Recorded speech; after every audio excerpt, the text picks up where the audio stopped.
For situations in which we're dealing with independent events, starting here with A and B, but we can see that works for more than just two things, we have the probability of both occurring. The probability of A and B is the product of the two probabilities, PA times PB, which should make some sense thinking back to how we talked about things with unions and intersections, as well as some of those other ideas of conjunctions and disjunctions, that it's a little bit harder to be two or more things at the same time, provided they're not the exact same thing.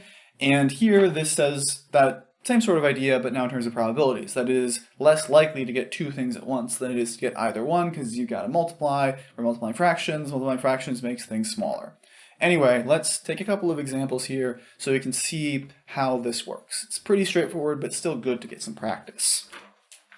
Find the probability of tossing a coin and getting heads, and then rolling a die and getting a 6. So, just like we said last time, these are independent events. So if we want the probability of getting a head and getting a 6, that's just going to be the probability of getting a head multiplied by the probability, it's a bad parenthesis, of getting a 6.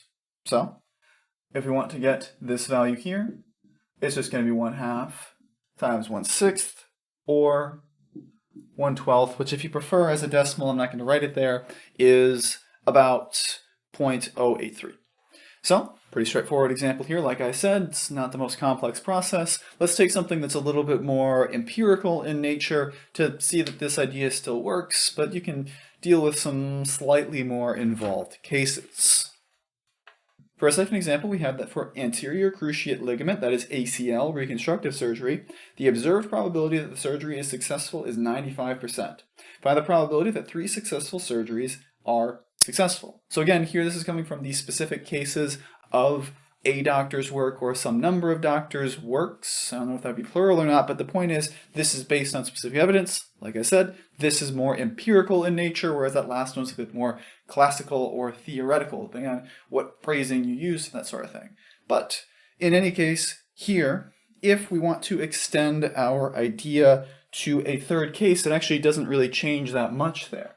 That if we have the probability of one success and another success and a third success, that's just going to be the same idea chained further out. You can think of these two as one thing together, those two as one thing together, those two as one thing together, and then with the third one, it's the same thing. That's the same as our probability of 3 successes, which is just going to be the probability of one times another times a third, where each of these is pretty standardly 0.95, which we can represent here using an exponential notation to save a little bit of space because I'm short on that, is 0.95 cubed, and that ends up being 0.857. And just for the sake of reference, if you want to do something a bit different, do something a bit more complicated, if you want to find the probability of failing at least 1 out of the 3, what we understand there. Doctor, what's wrong? Don't you know where to make the incision? Is to get at least 1 out of 3, we would have 1 out of 3, or 2 out of 3, or 3 out of 3. Where in each of these cases, you'd also have to deal with the other things there that couldn't be failures as well, if we're looking for 1 out of 3 that goes bad. So you'd get into something that involves a little binomial probability. It'd be a bit of a mess to get all those cases done carefully. Instead, what we can do there is think back to our ideas of complements and get a slightly more direct, well, not direct, but slightly more manageable idea in terms of what we have here. So that is, if you want to get the probability of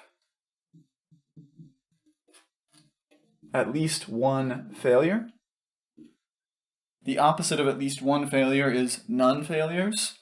And so, using complements, that would be 1 minus the probability of those 3 successes, or 1 minus 0.857, which here would end up being a value of about 0.143. So we actually have a decent amount of confidence in our surgeon, I guess you could say, although the knee bone's connected to the something. The something's connected to the red thing. The red thing's connected to my wristwatch. Uh-oh. This is pretty close to 1 out of 6, and a surgeon that fails 1 surgery out of 6 probably isn't the one you really want to deal with. ACL surgery is still a complicated procedure, even though we have a lot of experience with that. But that's a topic for a different class, as I've said a few times already. So, with our thoughts in mind of how these things work, we can continue developing our cases for what happens when we have dependent events, A, B, and so on.